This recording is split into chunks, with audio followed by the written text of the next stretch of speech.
দেখেন এটা হচ্ছে সুজুকি গাড়ি, এটা হচ্ছে G5X।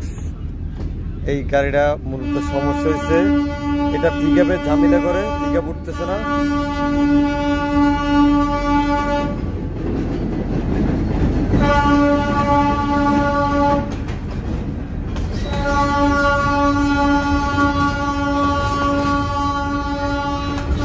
দেখুন এয়ার ফিল্টার অবস্থা কি বাজে।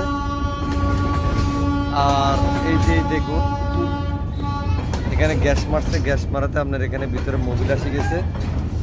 সো আপনাদের বাইকগুলো আপনারা এয়ার ফিল্টারটা চেক আপ করবেন। আর এই দেখেন এই এয়ার ফিল্টারের ভিতরে এই মোবিল জমে গেছে, অনেকটা মোবিল জমে গেছে।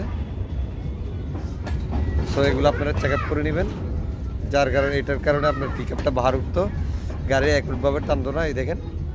ধন্যবাদ, সবাই ভালো থাকবেন, আল্লাহ হাফেজ।